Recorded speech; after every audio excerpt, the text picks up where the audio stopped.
it's good to have some unity in the, globally. Okay, so this is year B of the liturgical calendar, and we're looking at Mark 8 around this time. That's basically a passage that has been chosen for the season of Lent. All right, so now let's dive into this. Here I am sharing with you Mark chapter 8, and then if possible, we could just I hope you can read it, carefully as we go through that, because we might not have time to read and then ask questions. So we need to move a little fast. Okay. All right. So this is basically now these are select passages to follow Jesus closely in this time of Lent. Lent, which is a time of repentance, praying, but most importantly about focusing on Jesus Christ. Yeah. So that's why uh, we are we are mentioning this as journeying with Jesus. Focusing on Him. Okay. Now, what we want to look at is. The Gospel according to Mark was written by Mark, who was not one of the 12 disciples. He was actually the cousin of Barnabas, and he was also, close to Peter, his companion, a travel companion. Now we know that that he was basically he's written whatever he's written are accounts of Peter's eyewitness. So now Peter had through Mark written this for Christians in in Rome, because that's what it looks like, and he's explaining the Jewish text and customs in this, and this particular Gentile Christians. Matthew was written predominantly for the Jewish Christians, but Mark was written for Gentile Christians, okay, settled in Rome. And this was basically a time where they were going through persecution.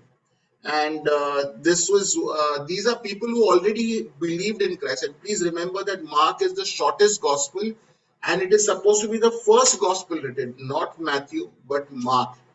And so these are the people who had already placed their faith in Christ. These are new communities, new Christians, and they wanted to know more about Jesus. So it is for their sake that he's written this quick, fast-paced action, short description biography of Jesus Christ, where the emphasis is more on actions than so much of on words and teachings. Okay, so this is where it is now. The Gospel of Mark is divided in three sections: chapter 1 to 8a, 8b to 10. 1 to 8 is taking place in Galilee.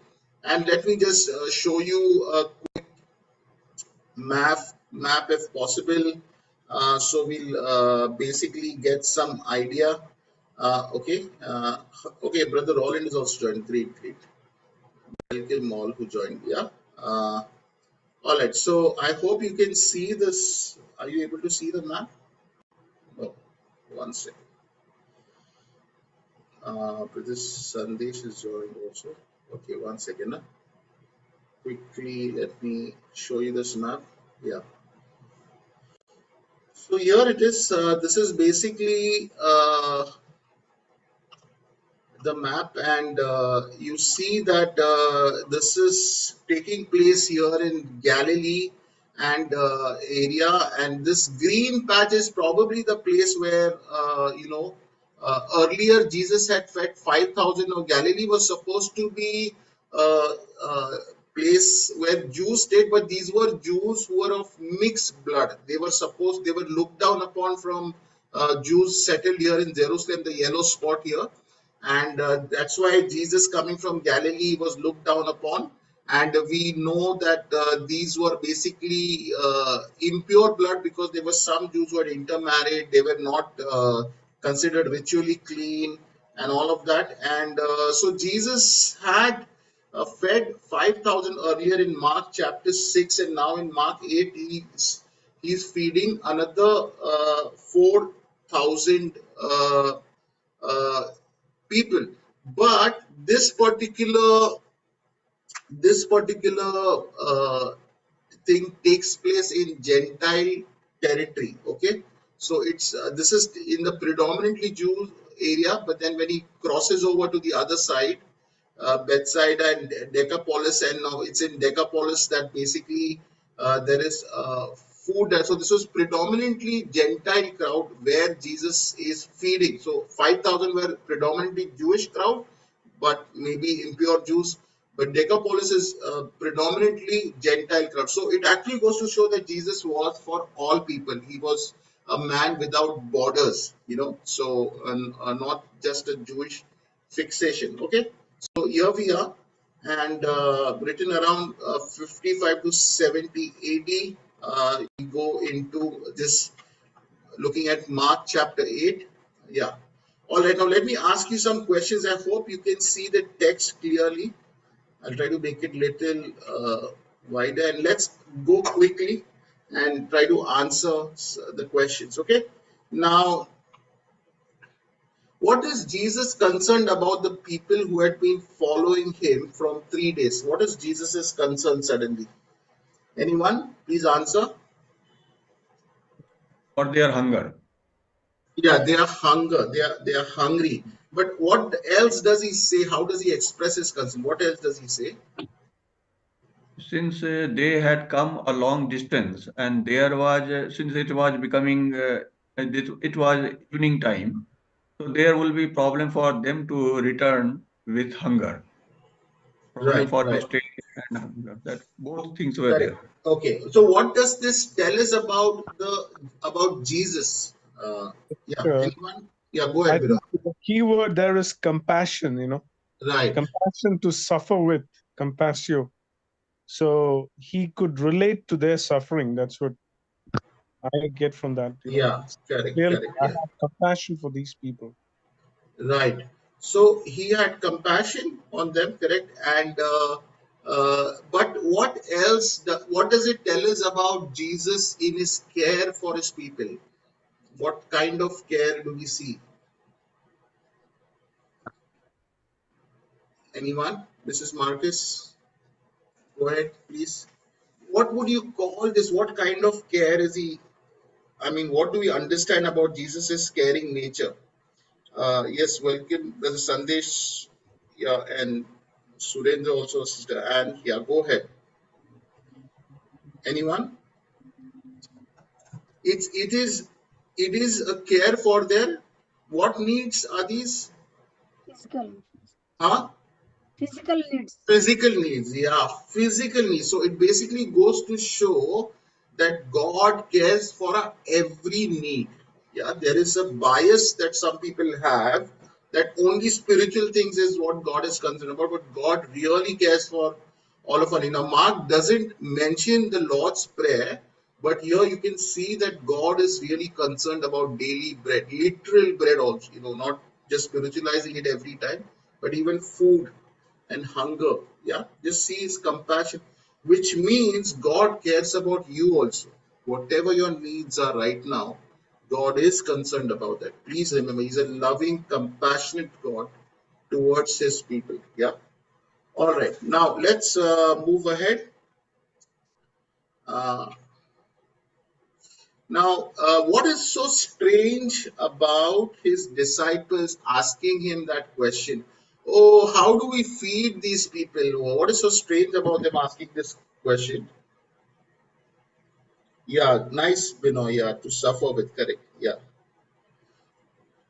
What is strange about this Despite, question? Yeah. despite being with Jesus, seeing the miracles, still they did not trust that he could provide for them. Yeah, correct, correct. So they had already witnessed Jesus feeding 5,000 and they still are confused. They are not able to remember.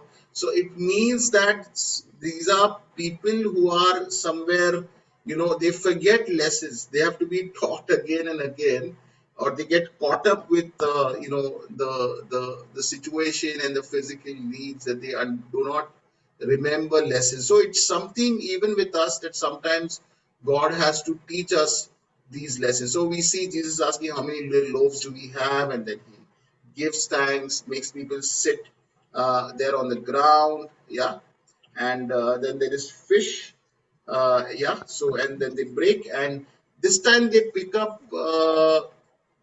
7 basket full, yeah, Now, there is basically this in the earlier feeding, the baskets that were picked up were 12, according to the Jewish, some say it is a symbol of Jewish tribe, 12 baskets. And then, but there are 7 baskets, so it could be for the, this is for the Gentiles. So, anyway, but why do you think this, why is there more? Why is there excess of food that is left? What does this mean?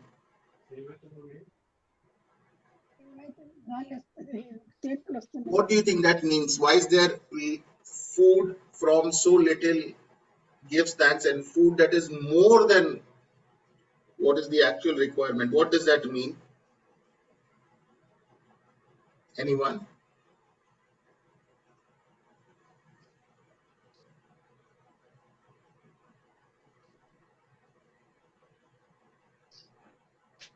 What does that mean? There's more than what is actually they eat, they're satisfied, and there's still so much more remaining.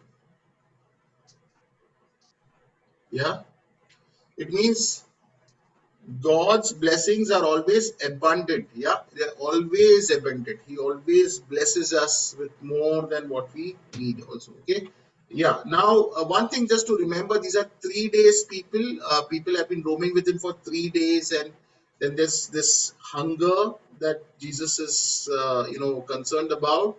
He has compassion on them, and then basically, yeah, his provision is abundant. Correct, Sana said. Okay. Now we see that.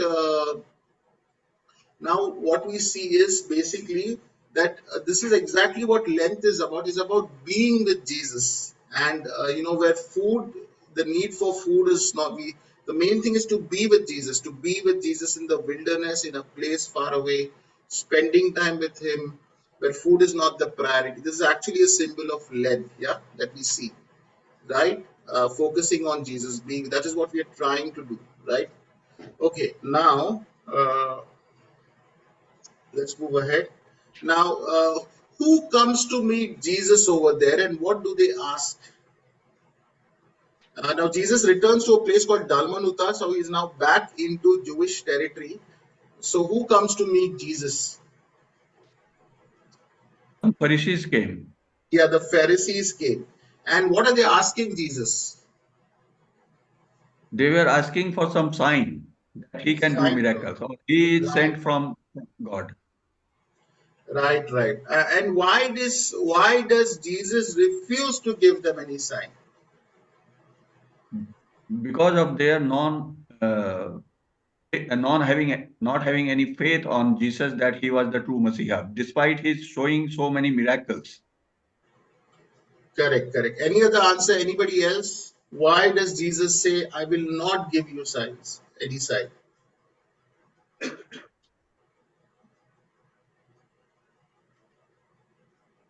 Yeah, whereas he is showing signs to other people, like he's doing miracles. Nothing could change them. Nothing could change. Yeah, yeah, yeah, correct. So the Jesus is looking at their underlying hard attitude.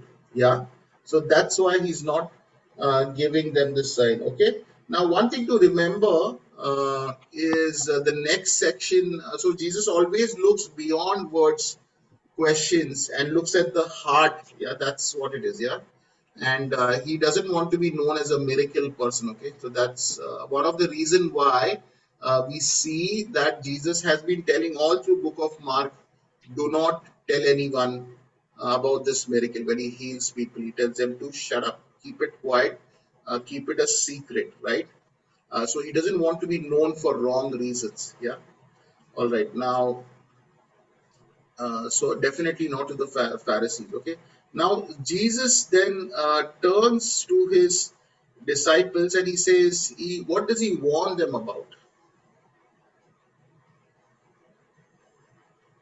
From the yeast of the Pharisees and of Herod. Correct. For the yeast of the Pharisees and that of Herod. Okay. Now, what do you mean? What do you think this word yeast or leaven means? Of Actually, the this means some fake teaching. okay. misinterpretation of God's uh, rules or commandments that has been given. They were interpreting in their own for their own selfish gains and purposes. Right, right. Okay, great. Any other comment? What do you think this yeast of the Pharisees and Herod means?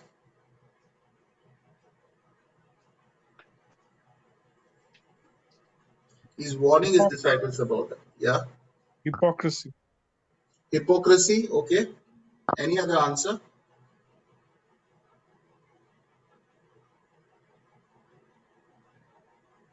Any other answer? Okay. Now, definitely, all of you, I mean, are right. Anybody's wanting to give any answer? Yeah. Now, there is definitely this pride, hypocrisy, all these things that describe them. Herod was also not actually a Jew, he was an Edomite, pretending to be a Jew and all of that.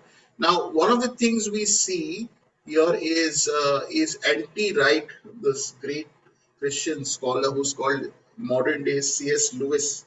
He says that uh, the Pharisees and Herod were were actually in denial of Christ. They had rejected Christ because Christ and God's kingdom, because they were more concerned about their own kingdom. They wanted to establish a kingdom for themselves where their status quo as people who ruled the common people, King Herod, and then them in their high post. So they expected God or their version of Messiah to build a Jewish kingdom in which their status will be maintained, their hierarchy, their position and authority will be intact. So that is what this main clash is about. That is what, and so this is definitely a self-centeredness, reliance on themselves, their own agenda. So all this is leaven is basically that stuff you apply to bread in the making, and then the bread puffs up. So ride on in their own self-reliance, their own vision of what the kingdom should be. So that's what. So it's basically a more larger concept. Yeah, right. So he says, do not come under their influence because they were trying to take people along a different vision of a political kingdom, a Jewish kingdom, and so they wanted people to follow them. So he's telling, do not come under their influence, like leaven that spreads. Do not come and do not become like them. That's all. Now, okay. Now it is we move ahead. All right. Now Jesus aware of they discuss now it is because we have no bread, and again now the disciples are not able to get what Jesus is trying to say, and why do you think they are not able to get it? And it leads to you could see that Jesus is kind of really in anguish. Like I mean, he is both human and God at that stage. You could see his frustration, his human frustration about how he's it's very difficult for him. So why do you think the disciples are not able to understand what he's saying? Uh, Yeah. because they were thinking that they were unable to understand Jesus's super superpower, his godly nature. They were unable to understand, and his authorities were the miracles that were coming from divine authority. They were unable to accept these things.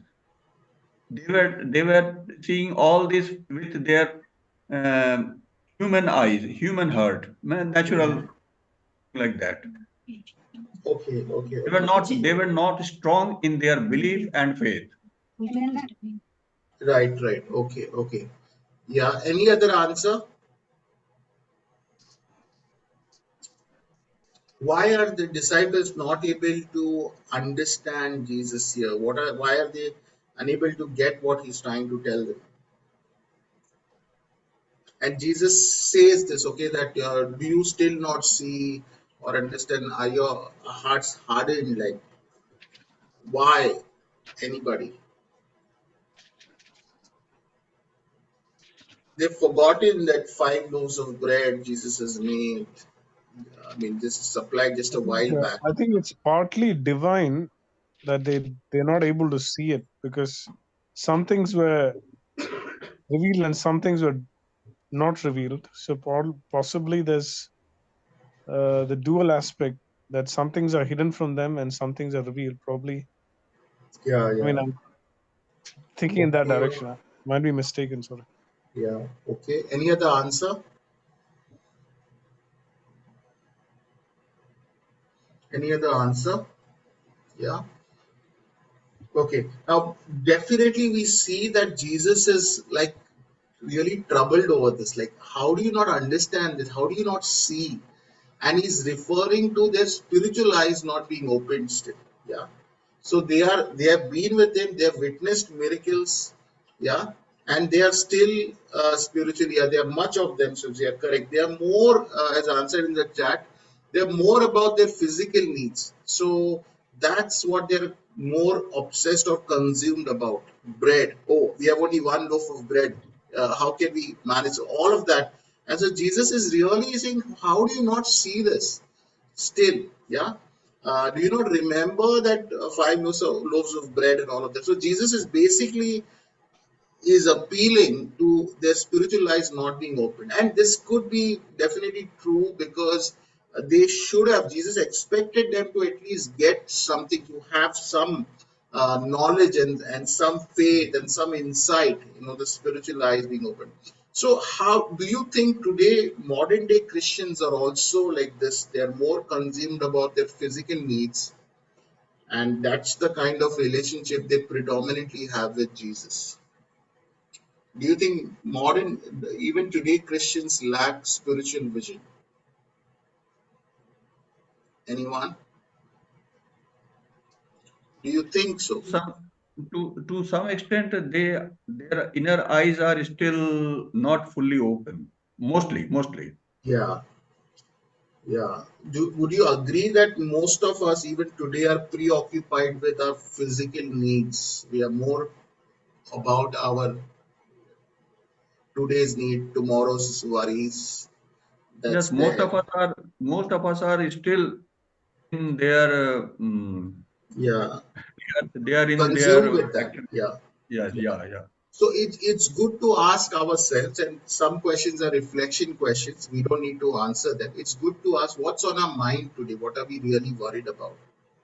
What are we consumed about? It could be finance, it could be health, it could be something. But what that does is it keeps us from seeing Jesus, who Jesus is.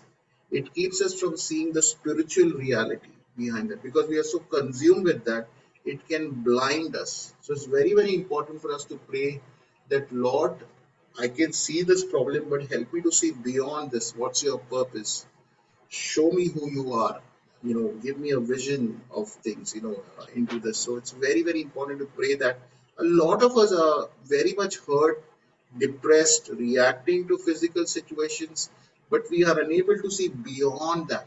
So that's very, very important in this time of Lent season, to ask God to open our spiritual eyes, because we are always running for our bread and butter, roti kapra makan, that kind of a thing. All right.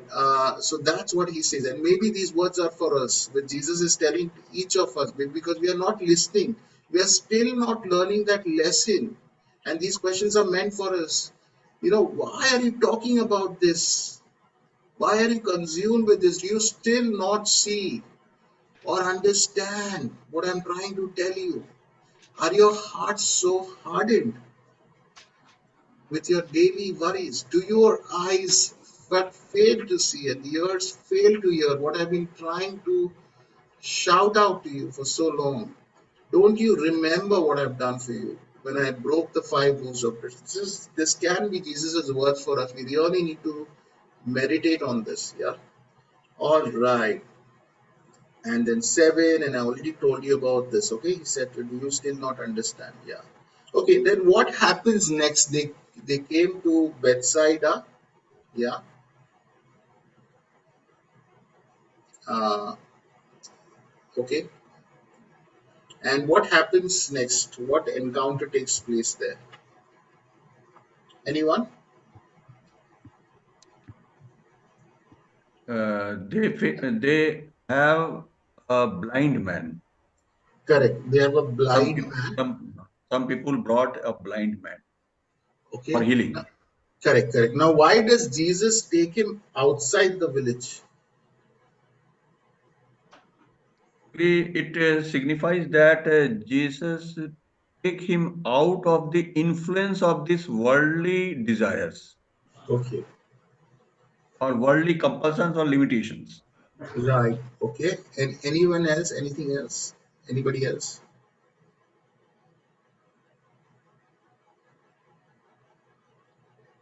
Anybody else? What? Why do you think Jesus is taking him outside the village for healing?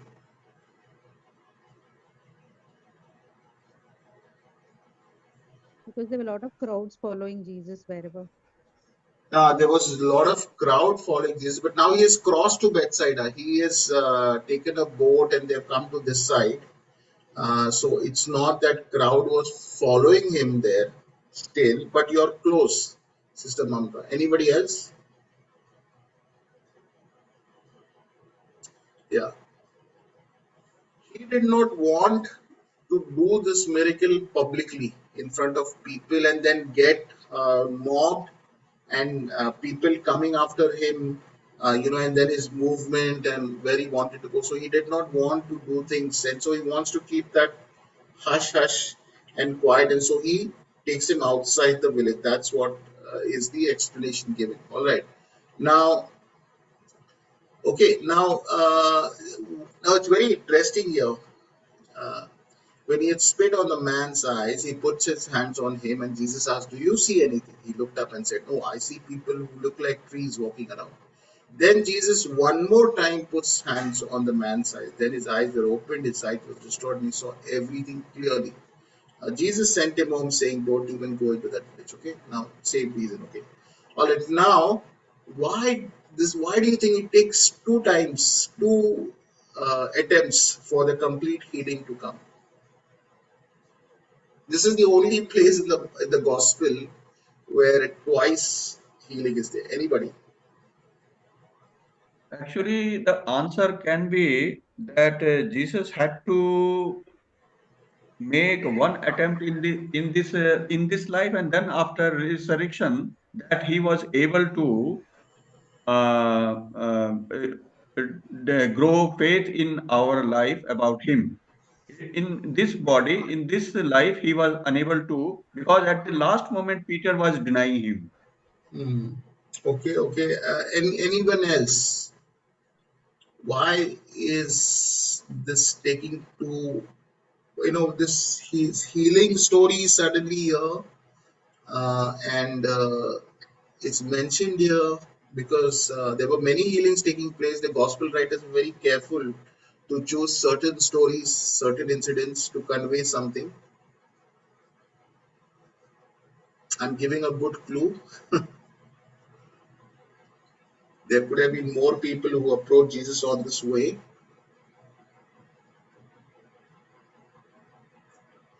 Twice. Why twice? Isn't it good? Have you thought about this? Why it took two times? Yeah, because Yes. some some miracles, it doesn't happen at once only sometimes. Mm. So because of that, Jesus wanted to show that yes, it does take time for the healing also to Yeah, come, not yeah, yeah. instantaneously, not immediately. Okay. Now, spit was basically something like first aid kind of material that was used in those times for any wound, and also that's not very unusual. So we might feel very yucky, like how spit and all that. But this was what that was commonly people would put spit on wounds and all of that. Now, when Jesus did that, definitely there was healing that came, but it was not very clear. And there are different explanations, as Mrs. Marcus was also saying. So it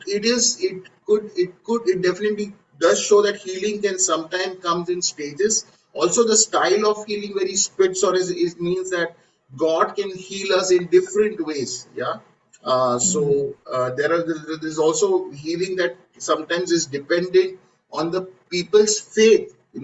Like for example, there was a place where Jesus could not do miracles because people did not have faith, and of course Jesus has even uh, done miracles where the person has been completely dead. So there could be several reasons this person's faith was not up to the mark. So again, Jesus laid his hands on him. But what this essentially shows, this story actually shows, because this comes right after the Pharisees coming, then the disciples struggling not to still see him. So in the first healing, he can see people, but he sees them as trees. So it's an unclear vision, and that's a symbol of where the disciples were at. Do you remember? Do you know that they know Jesus was somebody, but they did not know who he really was, and it wasn't very clear to them. Okay, and so God is working on them, and till they get that clear vision, and that's why this story is very symbolic, that Jesus again touches and heals him, and then it's that. So this is actually something that shows about the disciples as to where they are at. Yeah. Now it's very interesting to ask ourselves that can we see Jesus today, or do we have a hazy picture of Jesus Christ? I somewhat know Christ, but I don't know him really, as he is clearly. Because sometimes our own worries, our own not reading the Bible, not spending time with Jesus can sometimes make this picture very hazy.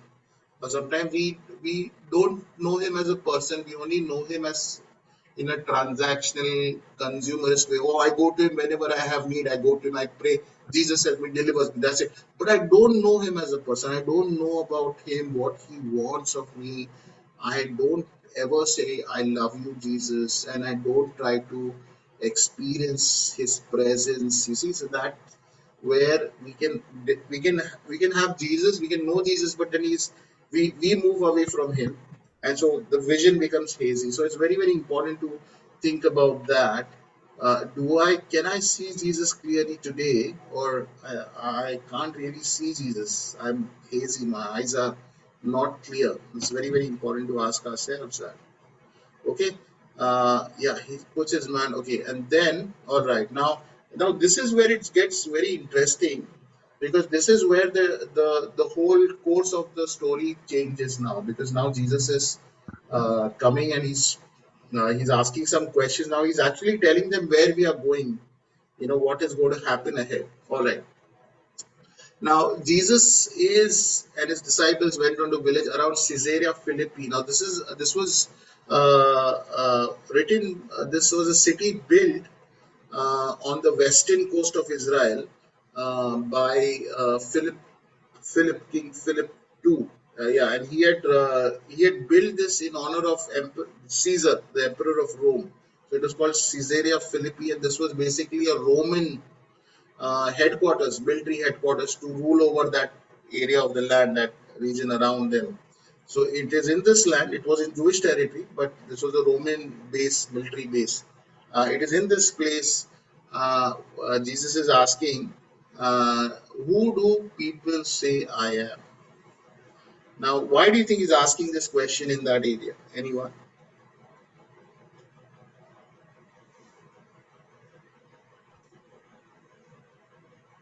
He's asking his disciples.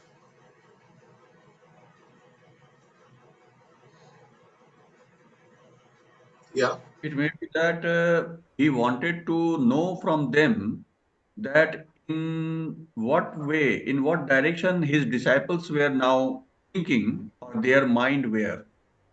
But after Okay. seeing this miracle of a blind man getting healed and everything, whether their memory, whether their understanding, their awareness was increasing or not. Okay. This the first question is about what people are saying about him. Yeah. And anybody else? Why is Jesus asking that question in that particular region? Anyone? Yeah. What was the understanding of people of the Messiah? Anyone knows Messiah who's to come? To set them free, Huh? to set them free. Set them free from where? They were thinking that he will really set them free from it means a new ruler would come over them, a new reign. Yeah.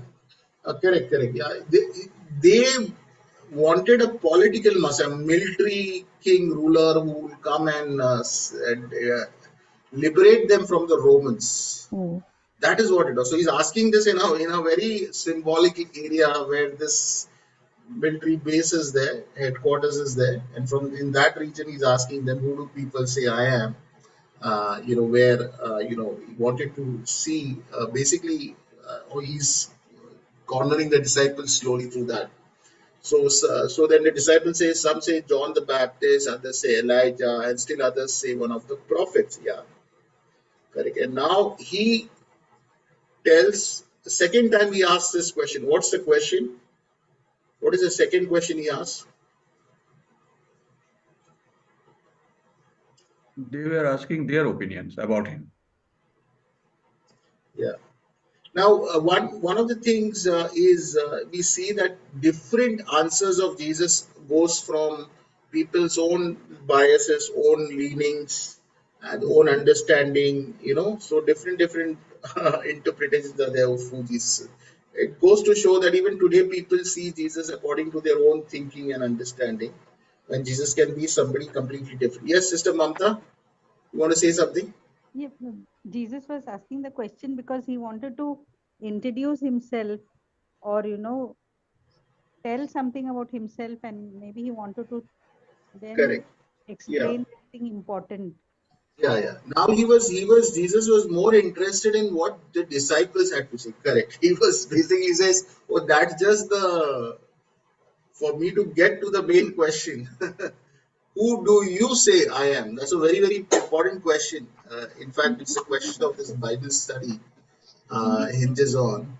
Full stop. Uh, okay, and so what's the answer he receives? What is the answer he receives?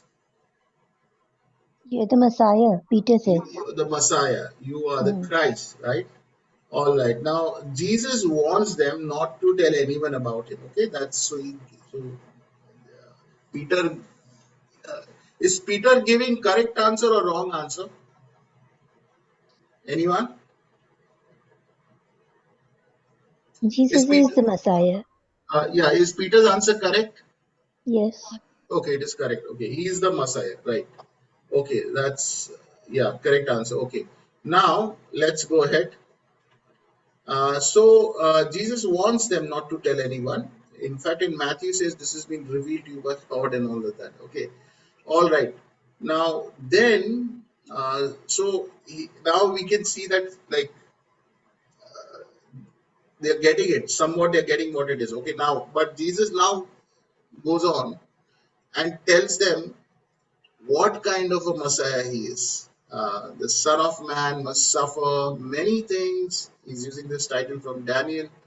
And be rejected by the elders, chief priests, teachers of the law, and all. Now, why is Peter uncomfortable and starts rebuking Jesus? You think? And why does uh, Jesus rebuke him back, saying, "Get thee behind me, Satan"? Now, Peter has just now recognizes what's happening here. Why is Peter uncomfortable with what Jesus is saying? Let's deal with that first.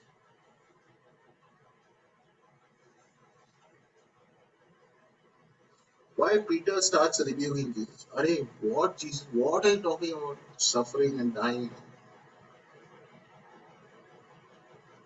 Anyone?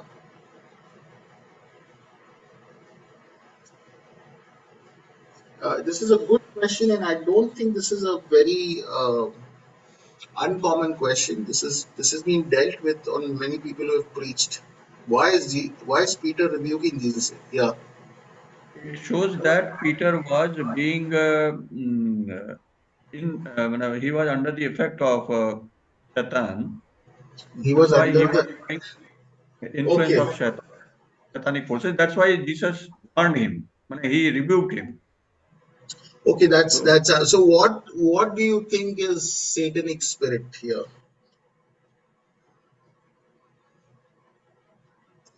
he is trying to trap Jesus against taking any bold step, like inviting death or something like that. Because Satan knew that once he enters into the world of death, comes out of it, he will be invincible. Okay, okay. Anyone else? Any other response? Any other response? Why is Peter uncomfortable? Why does he try to stop Jesus, rebuke Jesus? And Jesus says, you are influence of Satan. And what does that mean, really? Any answer comes to your mind, don't worry. You will not be fined for your answer. Yeah. Because Peter saw Jesus as the Messiah. Please, a little louder, please. Can't hear yours. Peter Yeah. saw Jesus as the Messiah, and like an embodiment of power and strength. So instead of suffering, he couldn't handle that. So he rebuked Jesus. Yeah, you meant to say Peter had a different understanding. Huh. Correct. Yeah.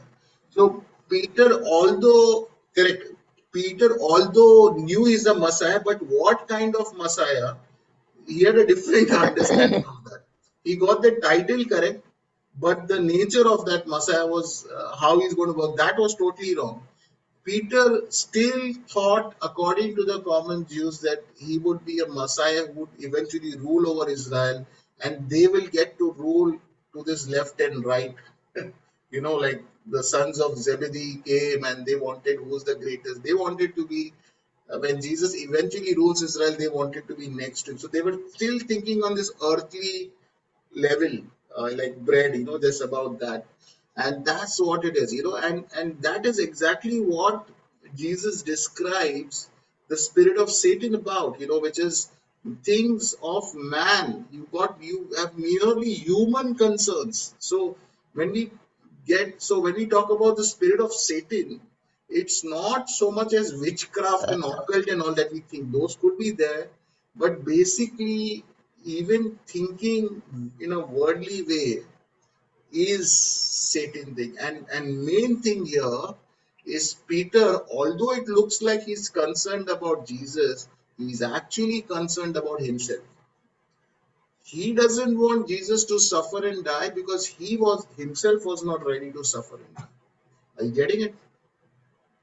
He was more worried about his own selfish interest, and that selfishness, that self-concern, is itself satanic. Where that's how it is. It's about my own place of privilege and position should not be affected. That's what it is. This is very very deep thing that's happening here.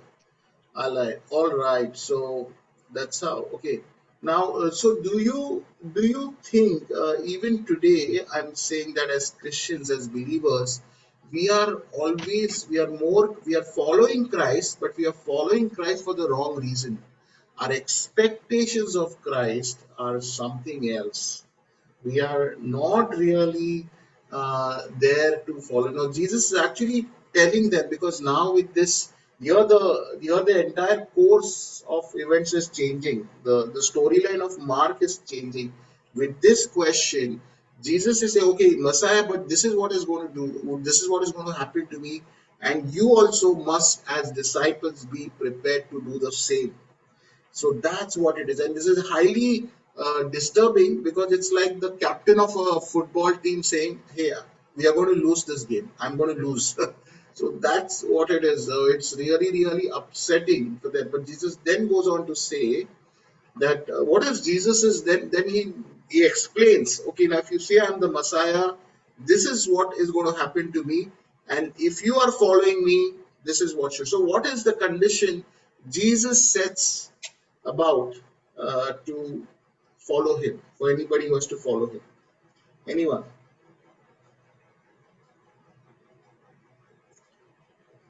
What is the condition Jesus lays down for anybody who wants to follow him?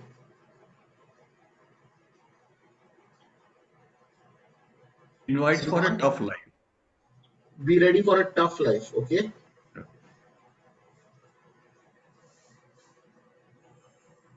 First of all, can we follow Jesus on our own terms? No. No. Can we follow Jesus? I'll follow you on Monday, or I'll follow you on Sundays, on weekends, Monday to Friday. It's my space. Does that happen? Can we say, okay, this much only I'll go ahead with you, this much I cannot go ahead with you? Can we do that? Can we bargain, negotiate? No, we cannot follow Jesus on our own terms. So it's very, very important. So it's very important to ask ourselves, am I following Jesus today according to my own suiting and my own comfort, or according to what he has called me, how he has called me to follow him? Okay. So what's the condition Jesus lays down for anyone to follow him? What are the words he uses here? Anyone?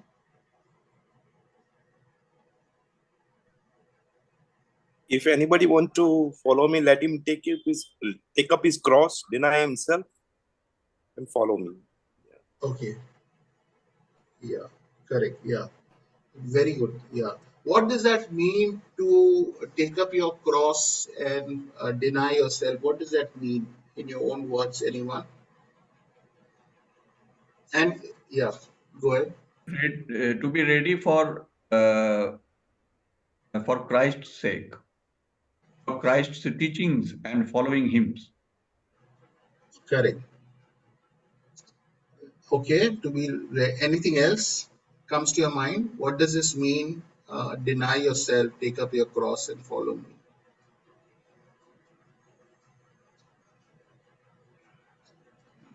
Good answer, Brother Shiv Kumar. Anybody else wants to add or say it in your own words? Yeah. Anyone? Yeah. Now, what was cross a symbol of? What does it Sacrifice. mean? What does it mean to carry the cross? No, in that under the Roman rule, Sacrifice. cross means Suffer for sacrifice for us Christ. here now, not in that time. Condemnation. He was Huh? condemned. He Yeah. was condemned or found guilty of something. It was To a suffer for punishment. Christ. It To was a suffer for. Okay. What kind of suffering was it? Yeah, it's a humiliating suffering. Yes, correct. So it is one of the most painful physical suffering, but also humiliating suffering. Yeah, people who were no Roman was actually crucified. So cross was one of the worst barbaric way of killing, which the Romans had taken from the barbarians they used to fight in the forest, in the jungles. So this is what they would do, and so basically anti-nationals and all of that terrorists were basically crucified. So this is the kind of yeah. So this is the kind of very, very. So it was not only the height of painful way to die, but it was also humiliation.